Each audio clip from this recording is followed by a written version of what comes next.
Hello everyone, welcome to smart learn channel. आज की इस वीडियो में हम बात करेंगे सीडीपी के 30 क्वेश्चन करने वाले हैं जो प्रीवियस ईयर पेपर में दिसंबर 2021 में हो रखे हैं। ऑनलाइन पेपर, ऑनलाइन सेट है। इसमें 30 क्वेश्चन में से आपके कितने राइट होते हैं देखते हैं। निम्नलिखित में से कौन सा नियम ये सुझाव देता है? पहला क्वेश्चन है, सुझाव देता है कि शरीर के विभिन्न अंग विकास के विभिन्न चरणों में भिन्न भिन्न दरों से विकसित होते हैं। ऐसा कौन सा नियम है जो कहता है शरीर के अलग अलग अंग है ना, वो अलग अलग चरणों में विकसित होते हैं? पहला, विकास एक आयामी होगा तो भिन्न भिन्न नहीं होगा। विकास विकास एक दिशीय, ये भी नहीं कहता। विकास असतत प्रक्रिया है, यह भी नहीं कहता। तो 4 नंबर ऑप्शन हो जाएगा। विकास की दिशा अधोगामी और शीर्षगामी, केंद्र से बाहर की ओर और सिर से पांव की ओर भी होती है। आगे देखते हैं 2 नंबर क्वेश्चन। निम्नलिखित में से कौन सा कथन सही है? सही वाला बता लें। तो पहला ऑप्शन, बच्चों का सामाजिक सांस्कृतिक परिप्रेक्ष्य में होता है। हाँ, ये हो सकता है, इसे राइट मान सकते हैं। आगे के भी पढ़ने हैं। बचपन वह अवधि है जिसमें 10 बिना अवस्था में बांटा जा सकता है, नहीं। बच्चों की सोच सामाजिक अंतक्रिया से प्रभावित नहीं होती है, प्रभावित होती है, तो ये भी गलत है। बच्चों का विकास केवल आनुवंशिकता पर आधारित नहीं है, वातावरण पर भी आधारित होता है, तो 1 नंबर ऑप्शन राइट हो जाएगा। आगे देखते हैं 3 नंबर क्वेश्चन। आनुवंशिक विन्यास से पूर्व निर्धारित, मतलब पूर्व में पहले ही निर्धारित रूप से प्रकट होने की प्रक्रिया खल जगह कहलाती है। अनुकूलन कहलाता है, अधिगम कहलाता है, सामाजिकरण कहलाता है, या परिपक्वता कहलाता है? तो इसका राइट आंसर हो जाएगा परिपक्वता कहलाता है। अनुवांशिक विन्यास के पूर्व निर्धारित रूप से प्रकट होने की प्रक्रिया को अनुवांशिकता कहते हैं। ये पिछली बार भी क्वेश्चन आया था। खाली जगह सामाजिकरण का प्राथमिक और सामाजिकरण का द्वितीय कारक है। तो पहली खाली जगह में क्या आएगा? पहले तो ये सोचो, प्राथमिक कारक कौन सा है? इनमें से परिवार एक में आ रखा है, तो पहला ऑप्शन ही होगा। दूसरे में विद्यालय सामाजिकरण का द्वितीय कारक है, तो पहला ऑप्शन हो जाएगा राइट। आगे देखते हैं 5 नंबर क्वेश्चन। लॉरेंस कोलबर्ग के अनुसार 7-8 वर्षीय बच्चों के नैतिक निर्णय लेने का आधार क्या होता है? किस आधार पर निर्णय लेते हैं? सामाजिक व्यवस्था बनाए रखना, सामाजिक अनुबंध बनाए रखना, दंड और आज्ञा पालन, सार्वभौमिक नैतिक सिद्धांत, किस आधार पर लेते हैं? इससे यह पूछा गया है। तो इसका राइट आंसर हो जाएगा दंड और आज्ञा पालन। आज्ञा पालन करने के लिए उनके दंड के भय से आज्ञा पालन करते हैं, निर्णय लेते हैं। तो 3 नंबर ऑप्शन राइट हो जाएगा 5 नंबर क्वेश्चन में। आगे 6 नंबर क्वेश्चन देखते हैं। जिन प्याजे के सिद्धांत में क्रमबद्धता किस संदर्भ में प्रयोग किया गया है? क्रमबद्धता, वस्तुओं के किसी एक आयाम जैसे लंबाई के आधार पर क्रम देना। हाँ। दूसरा, दूसरों के परिप्रेक्ष्य से लेना। तीसरा, चिंतन का वर्णनात्मक रूप से जैसे कहानी कथन में हो। जैसे 4 नंबर, स्थानों जैसे अपने विद्यालय स्थान के मानचित्र करने की क्षमता। तो ये क्रमबद्धता वस्तुओं के किसी एक आयाम में लंबाई के आधारित, जैसे लंबाई के आधारित पर, चौड़ाई के आधारित पर क्रम देना, यही होता है। 1 नंबर ऑप्शन राइट हो जाएगा। आगे देखते हैं 7 नंबर क्वेश्चन देखते हैं। 7 नंबर में क्या पूछ रहा है? 5 वर्षीय नसीमा को यह लगता है कि चिकनी मिट्टी के गोले को यदि दबाकर एक सांप के रूप में परिवर्तित करें तो चिकनी मिट्टी बढ़ जाती है। जिन प्याजे के अनुसार उनकी सोच के पीछे कौन सा तर्क है? जीववाद है, केंद्रीयता है, परिकल्पनिक निगमनात्मकता है, या संक्रमण परिणाम निकालना है?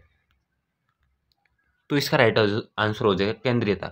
वो एक ही डायमेंशन में सोच सकती है, अभी इस अवस्था में है, तो वो एक तरफ ही ध्यान देती हैं, तो इसलिए केंद्रीयता हो जाएगा राइट आंसर।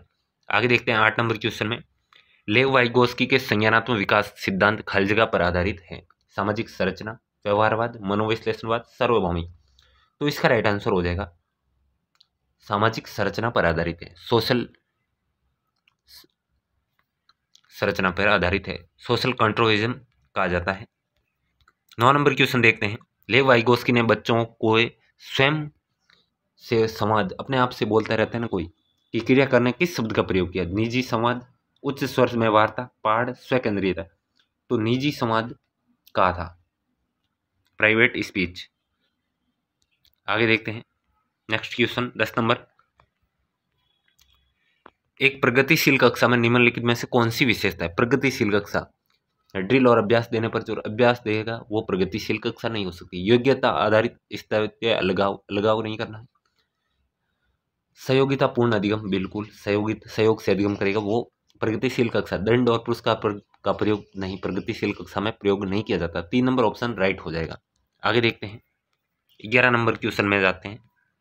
एक बच्चे में दूसरे की नियत और इच्छाओं को समझने की योग्यता, ये बुद्धि के किस स्वरूप को दर्शाती है? उसकी नियत और इच्छाओं को समझने की योग्यता है। इसमें स्थानिक बुद्धि नहीं है। अंतरा व्यक्ति दूसरे व्यक्ति की नियत और इच्छा समझने की अंतर्व्यक्ति में खुद की अंतरात्मा की समझने की होती है। प्राकृतिक बुद्धि प्रकृति के बारे में समझने की। तो 2 नंबर ऑप्शन राइट हो जाएगा, अंतरावैयक्तिक बुद्धि।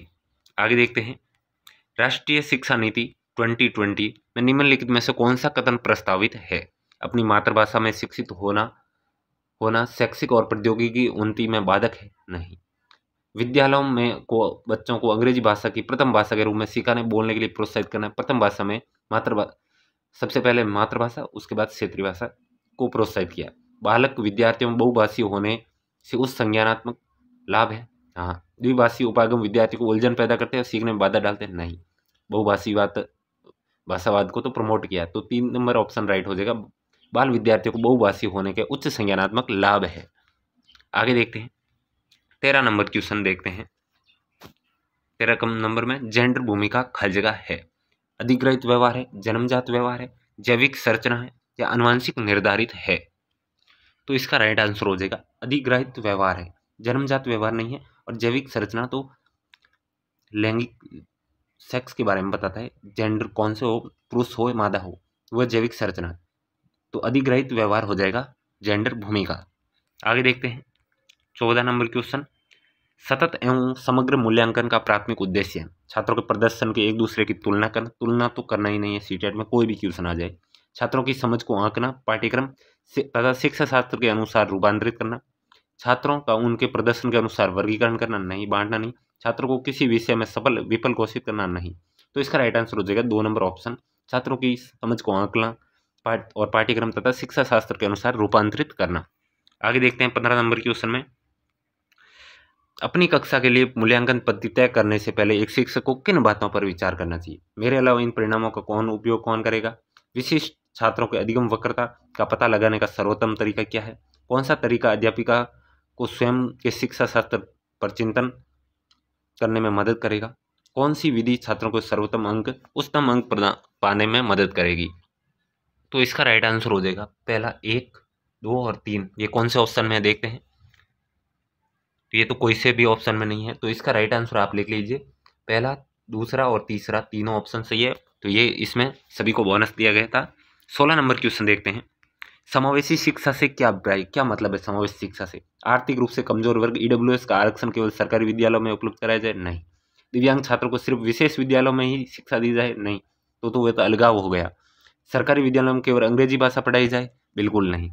योग्यता से परे होकर सभी बच्चों को गुणवत्तीय शिक्षा उपलब्ध करवाई जाए, गुणवत्तापूर्ण शिक्षा उपलब्ध करवाया जाना, ये समावेशी शिक्षा का लक्ष्य मतलब है। 4 नंबर ऑप्शन राइट हो जाएगा। आगे देखते हैं 17 नंबर क्वेश्चन, इसमें कथन दे रखा है, पढ़ाते समय एक शिक्षक को पाठ्य सामग्री को दर्शाने के विभिन्न तरीके अपनाने चाहिए। बिल्कुल अपना चाहिए, ये राइट है।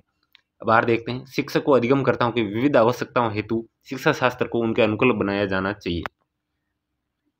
बिल्कुल बनाया जाना चाहिए। और ए की आर व्याख्या भी कर रहा है, तो ए आर दोनों सही है, आर सही व्याख्या कर रहा है ए की। आगे देखते हैं 18 नंबर क्वेश्चन, एक बच्ची लिखने में निरंतर कठिनाई का सामना कर रही है, उससे अक्सर बनाने शब्दों के अंतराल को चुनौती महसूस होती है। तो यह लक्षण किस अधिगम विकार है जिसकी ओर इशारा कर रहा है? पठन वैफल्य, आलेख वैफल्य, गणना वैफल्य, ध्यान एवं अति सक्रियता। गणना वैफल्य में गणित संबंधी होगा, आलेख वैफल्य में लिखने संबंधी होगा, पठन वैफल्य में पढ़ने संबंधी होगा। तो यहाँ लिखने में कठिनाई आ रही है अक्षर बनाने में, तो 2 नंबर ऑप्शन सही हो जाएगा। आगे देखते हैं 19 नंबर क्वेश्चन, विद्यार्थियों में व्यक्तिगत विभिन्नता को पूरा करने के लिए एक शिक्षक को क्या करना चाहिए? मानकीकृत पद्धतियों आकलन के तरीकों का उपयोग करना चाहिए, शिक्षा शास्त्रीय उपागम और मूल्यांकन के विविध साधनों का उपयोग करना चाहिए। हाँ। रटन आधारित अधिगम को निर्धारित करने के लिए एक रूपीय शिक्षा शास्त्र का इस्तेमाल योगात्मक आंकलन पर बल देना चाहिए? नहीं, योगात्मक आंकलन पर बल नहीं देना चाहिए। पेपर पेंसिल आधारित परीक्षणों की संख्या में वृद्धि करना, पुनर्स्मरण पर बल देना, रटवाना ये नहीं करना है। तो इसका राइट आंसर हो जाएगा 2 नंबर ऑप्शन, शिक्षा शास्त्रीय उपागम और मूल्यांकन के विविध साधनों का उपयोग करना चाहिए। आगे देखते हैं 20 नंबर क्वेश्चन देखते हैं, निम्न में से कौन सा सृजनात्मकता का अनिवार्य लक्षण है? अपसारी चिंतन, आवेगशीलता, सोच में केंद्रीय, अभिसारी चिंतन। तो इसका राइट आंसर हो जाएगा अपसारी चिंतन। अपसारी चिंतन मतलब डाइवर्जेंट थिंकिंग, एक ही क्वेश्चन के अलग अलग आंसर, और अभिसारी चिंतन का मतलब एक आंसर, क्वेश्चन का एक ही आंसर होगा, जैसे 2 + 2 4 ही होंगे वैसा। ये अभिसारी चिंतन होता है। आगे देखते हैं, इसका राइट आंसर 1 नंबर ऑप्शन होगा। 21वां क्वेश्चन देखते हैं। छोटे बच्चे ज्ञान की संरचना और अर्थ किस प्रकार निकालते हैं? ज्ञान की संरचना और अर्थ सक्रिय अन्वेषण द्वारा, खेल द्वारा, पदार्थों पर क्रिया व प्रयोग द्वारा, सहपाठियों में वयस्क संग सहभागिता द्वारा। तो छोटे बच्चे सक्रिय अन्वेषण द्वारा भी, खेल द्वारा भी निकालते हैं, पदार्थों पर क्रिया व प्रयोग करके भी, सहपाठियों में वयस्क संग सहभागिता द्वारा। तो चारों ही ऑप्शन राइट है। चारों ऑप्शन कौन से में देखते हैं? चारों ऑप्शन 4 नंबर में है, तो 4 नंबर ऑप्शन राइट हो जाएगा। आगे देखते हैं 22 नंबर क्वेश्चन। एक अध्यापिका बच्चों को फोन नंबर रटने के लिए फोन नंबर के 10 अंकों को 3-4 अंकों के समूह में बांटकर याद करना सुझावती है कि ऐसे याद करो। अध्यापिका यह सुझाई गई रणनीति कहलाती है खंडीकरण, कूटलेखन, स्वांगीकरण या अनुकूलन। 4 नंबर ऑप्शन अनुकूलन। तो इसमें से राइट आंसर हो जाएगा खंडीकरण। अलग अलग खंडों में बांटकर याद करने को कहती है, तो खंडीकरण हो गया। आगे देखते हैं 23 नंबर क्वेश्चन। निम्न में से अधिगम की कौन सी दशा पर विद्यालयों को सबसे अधिक बल देना चाहिए? ऐसी कौन सी दशा है जिस पर विद्यालयों को अधिक बल देना चाहिए? परिवेश से सहभागिता द्वारा कौशल का और ज्ञान अर्जन, विषय वस्तु को रटवाना, दूसरों का निष्क्रिय अनुकरण यानी उसके पीछे पीछे बोलना, आप दोहरा रहे हो, उद्दीपन, अनुक्रिया, संबंध का व्यवहार का अनुबंध। तो इसका राइट आंसर हो जाएगा परिवेश से सहभागिता द्वारा कौशलों का ज्ञान का अर्जन। 1 नंबर ऑप्शन राइट हो जाएगा 23 नंबर क्वेश्चन में। आगे 24 नंबर क्वेश्चन। निम्न में से कौन सा युग्म सामाजिक संरचनात्मक उपागम के अनुसार छात्रों को पढ़ने में सुसाध्य करता है? सलमा विद्यार्थी को नए शब्द सीखने के लिए फ्लैश कार्ड का उपयोग करती है और उनके सही उत्तरों के टॉपी देकर पुरस्कृत करती है। ठीक है। परिमित विविध प्रकार की पुस्तकें अपने विद्यार्थी को पढ़ने के लिए देती है। जो विद्यार्थी एक विशिष्ट पुस्तक पढ़ते हैं उन्हें नियमित रूप से पुस्तक पर परिचर्चा करने के लिए कहती है। एक अरुद्धति नए शब्दों को अर्थ समझने के लिए संदर्भ संबंधी संकेतों का इस्तेमाल करती है। रेखा अपने विद्यार्थी को उन शब्दों को 5 बार लिखने के लिए देती जो वर्तनी में गलत थे। तो ये तो लिखना, बार बार लिखना गलत है। और फ्लैश कार्ड का उपयोग करके भी सही उत्तरों, टॉपी देकर, बार बार टॉपी देकर सही उत्तरों पे, तो वो इतना मोटिवेशन नहीं रहेगा। तो 2 और 3 नंबर ऑप्शन राइट हो जाएगा। ये कौन से में देखते हैं? 3 नंबर ऑप्शन राइट हो जाएगा, 2 और 3। आगे देखते हैं 25 नंबर क्वेश्चन। एक शिक्षक होने के नाते आप अपने छात्रों को समस्या समाधान क्षमता को किस प्रकार सुसाध्य करेंगे? आपको वहाँ पेपर देने जाते हो तो खुद को शिक्षक मानना है, अपने विद्यार्थी को डर की भावना पैदा करना, हिटलर बनना, हिटलर नहीं बनना है। समस्याओं के हल हेतु अटल तरीके के इस्तेमाल करना कि इसी तरीके से हल करना है। गणित का कोई भी क्वेश्चन हो अलग अलग विधि से समझाना, न कि एक ही तरीके से कि इसी विधि से। समरूपों के इस्तेमाल को बढ़ावा देना, निष्क्रिय रटन पद्धतियों का इस्तेमाल करना कि ये क्वेश्चन करवा दिया इसे रट लो। तो इसका 3 नंबर ऑप्शन राइट हो जाएगा। समरूपों, अलग अलग रूपों, समान रूपों से इस्तेमाल को बढ़ावा देना है। आगे देखते हैं 26 नंबर क्वेश्चन। निम्नलिखित में से कौन सा सार्थक अधिगम को सुसाध्य करता है? अच्छे अधिगम, सार्थक अधिगम। कक्षा में संदर्भ रहित अधिगम को बढ़ावा देना नहीं, आपको संदर्भ सहित ही पढ़ना है। जहाँ हो वो क्वेश्चन राइट की ओर है, संदर्भ रहित नहीं, यह रॉन्ग हो जाएगा। दूसरा, एक समस्या पर विविध तरीके से विचार करने के लिए प्रोत्साहित करना, हाँ। रट्टा मारकर सीखने को प्रोत्साहित करना नहीं, रट्टा नहीं मरवाना है। शिक्षक द्वारा श्याम पट पर लिखे गए उत्तरों की नकल करना, यह भी गलत है। तो प्रोत्साहित करना है विविध अलग अलग तरीके से विचार करने, सोचने के लिए। तो 2 नंबर ऑप्शन राइट हो जाएगा। 27 नंबर क्वेश्चन देखते हैं। अगर विद्यार्थी अपने कार्य की सफलता के आंतरिक कारणों पर आरोपित करते हैं तो उनमें खलजगा की भावना उत्पन्न होगी, शर्म की, गुस्से की, गर्व की, उत्कंठा की। अपनी सफलता के आंतरिक कारणों पर आरोपित करता है। अगर आपने सीटेट में 130 अंक आए तो आपने सफलता हुई, तो उसमें कि मैं खुद से मेहनत की, इस कारण से मुझे ये सफलता 130 नंबर आए, तो आपको क्या महसूस होगा? गर्व महसूस होगा। तो 3 नंबर ऑप्शन राइट हो जाएगा। आगे देखते हैं 28 नंबर क्वेश्चन। शिक्षा के प्राथमिक स्तर पर बहुत संवेदनीय उपागम को इस्तेमाल करने प्रोत्साहित करना चाहिए, क्योंकि ये अधिगम की ओर अधिक प्रभावशाली बनाता है। या कुछ बच्चों को शिक्षा से वर्जित करने का मौका देता है कि शिक्षा नहीं दी जाए। यह अध्यापक को निर्देश अवधि का काफ़ी समय बचाता है। या यह अध्यापक को आज्ञा परागणीयता का उपलब्ध पैदा करता है। तो इसका राइट आंसर जो है, यह अधिगम को और अधिक प्रभावशाली बनाता है, अच्छे से सीखने में मदद करता है। आगे देखते हैं 29 नंबर क्वेश्चन। बच्चे अक्सर विभिन्न संकल्पों में वैकल्पिक संकल्पनाएं या भ्रांतियां घटित कर लेते हैं। इस संदर्भ में निम्नलिखित में से कौन सा कथन सही नहीं है? सही नहीं पूछा है। एक अध्यापिका को बच्चों द्वारा गठित वैकल्पिक संकल्पना और भ्रांतियों को सख्त रूप से हतोत्साहित करना चाहिए। ये तो सीधा ही गलत है, हतोत्साहित करना तो गलत ही होता है। बच्चों के वयस्क में वैकल्पिक संकल्पना और भ्रांतियों का गठन बहुत स्वाभाविक है। ठीक है, एक अध्यापक को निश्चित रूप से इन वैकल्पिक संकल्पना और भ्रांतियों पर गौर करना चाहिए, क्योंकि वे सीखने सिखाने की प्रक्रिया में महत्वपूर्ण है। बिल्कुल, विकल्प संकल्पना और भ्रांतियां सदैव निराधार नहीं होते हैं, बल्कि बच्चों को आसपास की दुनिया के सहज समझ को दर्शाते हैं। ये भी सही है। तो इसमें गलत पूछा था, गलत 1 नंबर ऑप्शन है, तो 1 नंबर ऑप्शन राइट हो जाएगा। आगे देखते हैं आज का लास्ट क्वेश्चन। निम्नलिखित में से अधिगम का कौन सा परिप्रेक्ष्य यह कहता है कि ठोस प्रलोभन और पुरस्कारों द्वारा विद्यार्थियों को सीखने में के लिए अभिप्रेरित किया जा सकता है? मानवतावादी, व्यवहारवाद, संज्ञानात्मक या सामाजिक सांस्कृतिक परिप्रेक्ष्य? तो इसमें हमें पूछा है ठोस प्रलोभन और पुरस्कार देके पुरस्कार दो के अभिप्रेरित किया जाता है, तो ये व्यवहारात्मक में किया जाता है कि आपको ये काम करोगे तो ये पुरस्कार मिलेगा, ये क्वेश्चन करोगे तो आपको चॉकलेट मिलेगी। इसी तरह ये थे आपके 30 क्वेश्चन ऑनलाइन सेट के। ऐसे ही लगातार सीरीज चलती रहेगी। वीडियो रेगुलर देखना, वीडियो पसंद आए तो लाइक कर देना, अपने दोस्तों के साथ शेयर कर देना। ये अगर पूरा पेपर चाहिए विथ आंसर की, टेलीग्राम चैनल को ज्वाइन कर लेना, डिस्क्रिप्शन में लिंक है, वहाँ पे आपको मिल जाएगा।